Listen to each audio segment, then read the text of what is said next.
It's kind of wild to think, like the entire world kind of went through a shared traumatic experience, and are still suffering the lingering effects of that. Sometimes our world crashes down, all we know goes up in flames. A broken bone that heals is much stronger than before.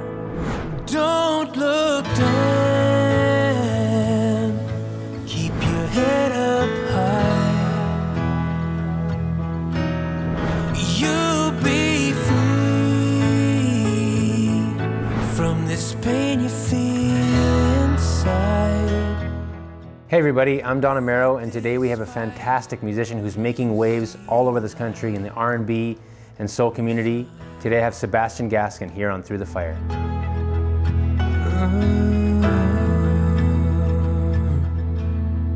You see the light.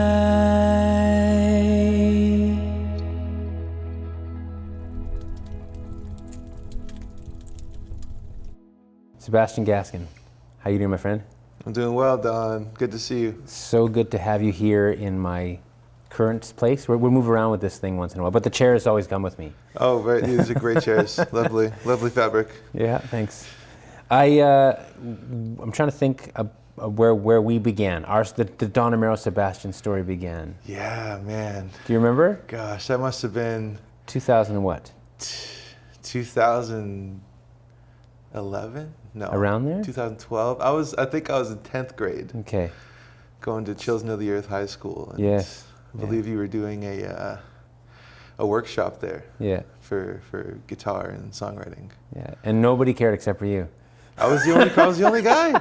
I was the only guy that came to your class. There was a few, but I sensed right away. I could see this passion, and I'm talking as if like I'm the one who created you, but I did not. But I sensed right away that you had this gift that was like.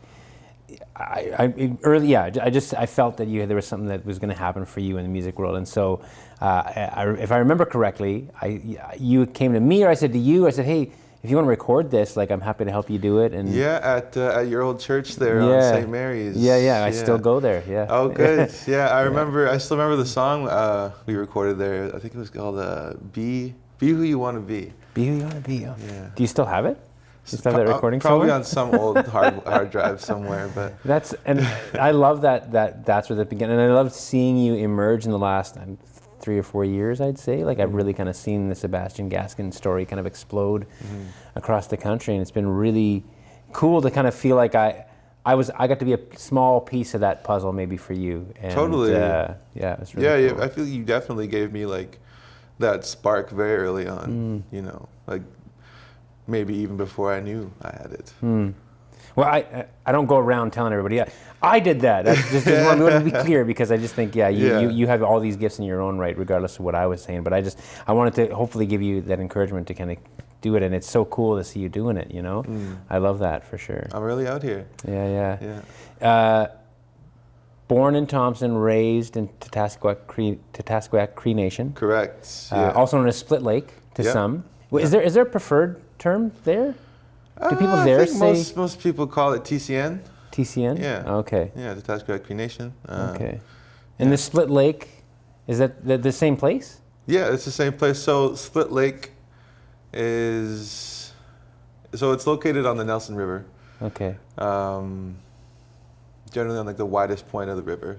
Okay. So it's like pretty much as wide as the lake, which is why they call it Split Lake. There's a little peninsula where we all sort of settled on the reserve. So the people of TCN, are they offended by the term Split Lake, or is it accepted? No, it's kind of, either or. Either or. Yeah. And then you moved down to Winnipeg for high school. That's right, yeah. Really thankful that my mother did that for me at that age, because, starting to fall into bad behaviors, hanging out with the wrong crowd. I was always one to hang out with the older kids and, try to do what they were doing, try to, be cool, that whole thing. But And then, did your mom make the move down here for you, knowing that you needed the school down here and the system down here in some way? definitely so, yeah. Okay, Yeah. that's really cool. Yeah, very grateful for her for all that she's done for me. And you've been called. One of the phrases I saw when I was looking up some of your stuff was kind of a mix between Frank Ocean and Post Malone. What do you accept that? Yeah, sure. I mean, I love both of those artists, so Yeah. I'm not gonna fight against that. Yeah, Frank Ocean is definitely a big influence for me. Okay. And if somebody was to say, like, Sebastian, what's your style? Would you R&B? Is that kind of where you kind of rest, or is it kind of a little bit all over?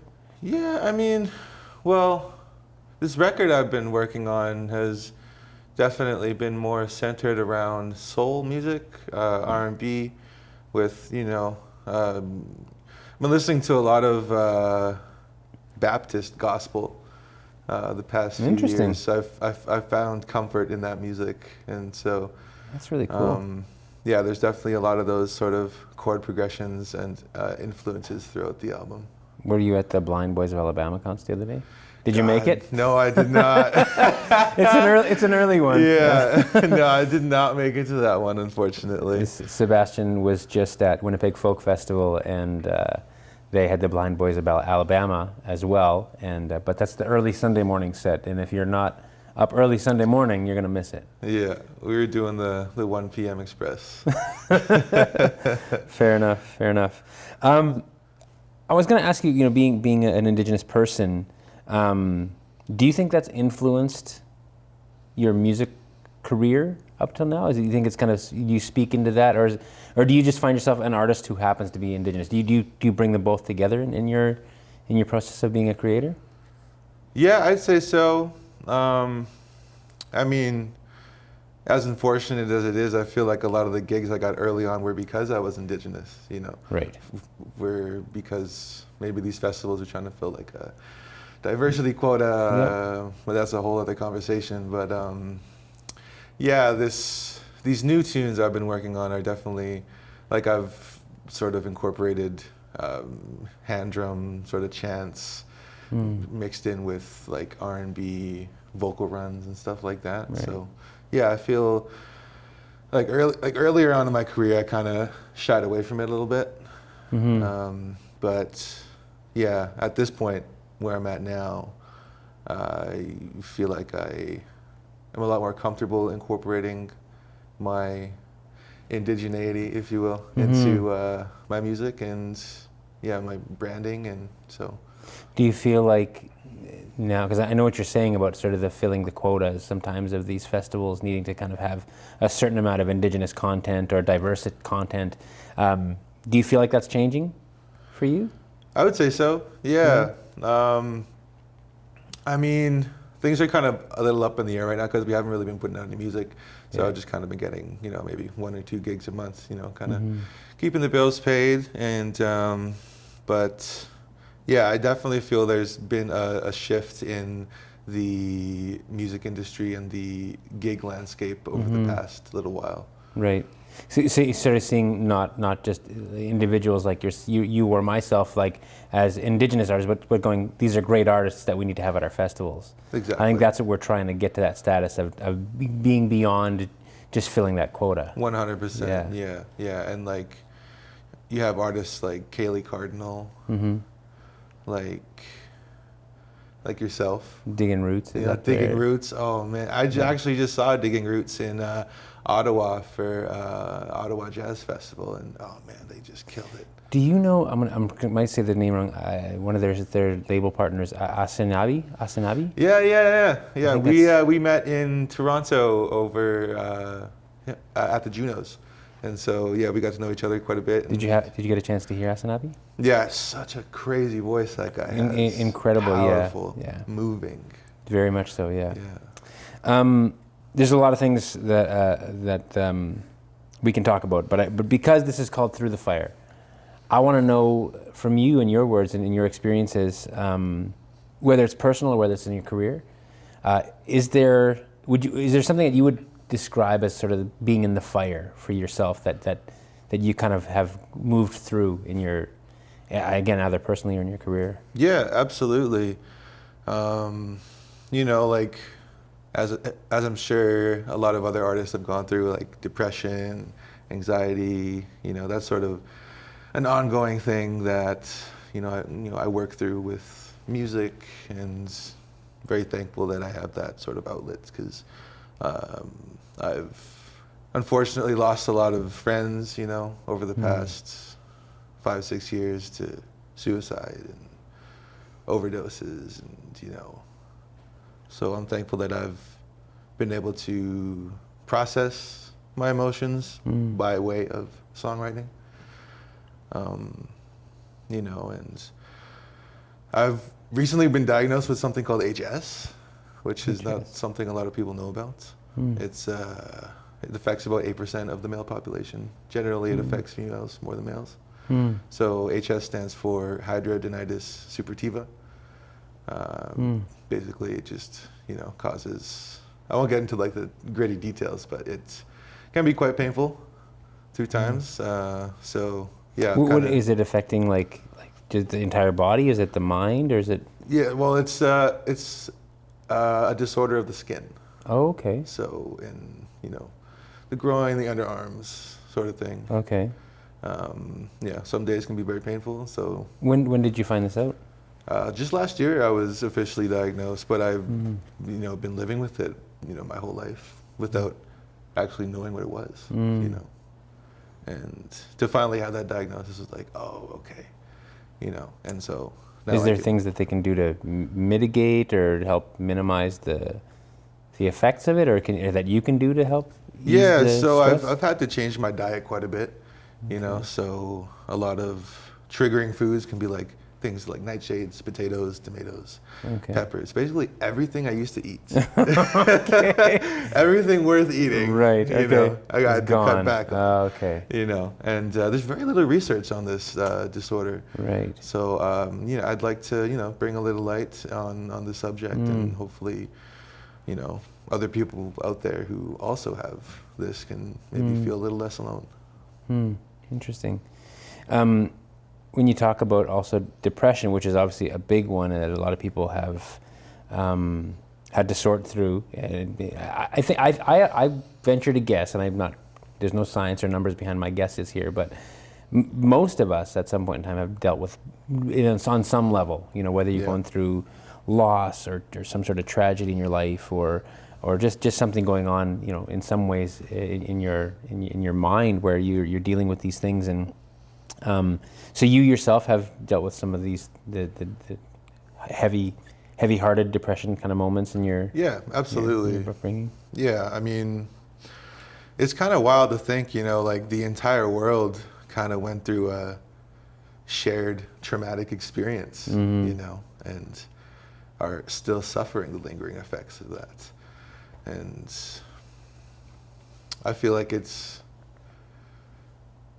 brought us closer as, within our communities. And yeah, it's just something we need to work through. It's hard to put a finger on what you need to do to get through it, but you got to try. So what do you do? I mean, you said you write music, you play music. That's a big outlet for you. Yeah. Is there something else that you do in your life that helps you kind of sort through those hard moments? Yeah, You seem like a real social person too, by the way. I see on social media you got a circle of friends around you and people that are kind of like supporting each other, it seems like to me. Totally, yeah. I definitely rely on my inner circle a lot. Whenever, I'm having a particularly heavy day, I call up a couple of my boys, come over, can I swear on You can say it. Okay, shoot the shit. We'll cut that. Yeah, we'll put a little beep. No, but having that inner circle to lean on is definitely very important to me. So have you been back to Tasqueque? I keep getting stuck on my tongue. To Tasqueque Cree Nation. Have you been back a number of times over the years, or? It's kind of sad to say, but I've really only been back for funerals. Oh, that is heavy. Yeah. Pretty much ever since my grandparents died, it doesn't really feel like home anymore. You know what I'm saying? Yeah. Yeah, but I try to, it's nice. It's beautiful in the summertime. I definitely love to go for a visit. Go for a boat ride, or go hunting in the fall time. Get some more of that moose meat. So I know there's some young Indigenous eyes, not just Indigenous eyes, young eyes all around on you, watching what you're doing. And is there anything you'd want to share with sort of that the group that's kind of watching you and kind of going, how do I do what Sebastian's doing? Is there something you would share to sort of words of wisdom there? If you're gonna do anything, just wait. Just hold out. What do you mean? What do you mean by hold out? Just wait. I mean, we're touching on the topic of depression. This quote comes to mind: "This too shall pass." So, if you're gonna do anything, just hold on. That's really interesting, because you're the second person today that said that to me. No kidding. Yeah, about sort of when you're going through it, understanding that it's not going to be forever. Exactly. This pain that we feel, this burning that we feel. I reminded of one of my own songs. Do my shameless plug here. I've got a song where I talk about we all go through the fire. It's called Refined, and it's about we're not always going to be in that place, but when we get to the other side of it, we're stronger. Exactly. And I think essentially that's really what the heartbeat of this whole show is just kind of like saying, like, these things don't define us forever, but they may define our future in terms of getting through it. Totally. And yeah, the way we approach certain situations, the decisions that we make, are all affected by the things we've been through, whether it's traumatic experiences, whether it's beautiful experiences, So for you, when you're in those moments, songs, friends, it's hard because I think sometimes people don't have those. Not everybody can be a singer-songwriter. Not everybody maybe has that circle of friends close by. And I'm saying this because I feel like there are some people who feel completely alone in the midst of hardships and turmoil. What is it that caused you to believe so much in yourself to say, I can do this? I often say, I had the audacity to believe I could make it. I like that. I love that, actually. Yeah. I was just listening to a podcast recently. I can't remember who it was, but they were talking about working with rappers like A$AP Rocky, Joey Badass, and Snoop Dogg. And the one thing they all had in common was the audacity to believe that they were that guy. They were put here to do this one thing, and that's what they're gonna do. Interesting. So No I'm like Snoop Dogg. Literally. You're like Snoop Dogg. Yeah, we're all Snoop Dogg. That's so cool. Yeah, and I get that sense from you. Is like because for me, again, I feel like I'm fanboying here because I watched you grow from that kid in grade 10 to now and seeing what you're doing, and again, I love seeing this trajectory you're on, and knowing that you're on this path that I think as long as you stay true to yourself and just keep digging in the way that you're doing it, I can't help but feel like you're going to be so successful because we were jamming to your stuff here before you got here. We had your music on, listening to you. So yeah. we all love what you're doing. Thank you, man. I really appreciate that. And on that note, I wanted to bring up this last little bit of accolades. So you won the Western Canadian Music Award in 2021. Yep. You won the Kevin Walters Award. You won you were part of the 2021 Juno Masterclass. Yep. And you got a record deal with Red Music Rising. That's right. You're doing lots of good things, man. Man. How's that feel? Dude, it's unreal. It's like you dream about doing the thing for so long, and then you're doing the thing, and you kind of got to remind yourself you're doing the thing. Yeah. You're doing the thing. Yeah, I'm really out here, baby. Yeah. And I think like you're paving the way for a group coming up behind you. Already they're hot on your heels, man. Yeah. And I the people I've never been threatened by the generation coming up behind me. I've never thought that way. I've always thought, like, if whatever I can do paves the way for them and makes the road a little less rough for them, that's what I want to do. You know. I hope the kids behind me do it 100 times, 1,000 times bigger than what I'm doing. Mm-hmm. You know, that's why we're doing it. We're opening those doors, you know, and doing it in a good way. I'm glad you opened this door and came in here today, man. Man, yeah, so lovely to Yeah. be here. Thank you so much for having me. Thanks, Sebastian. Appreciate you, man. Yeah, love. Yeah, thanks, man.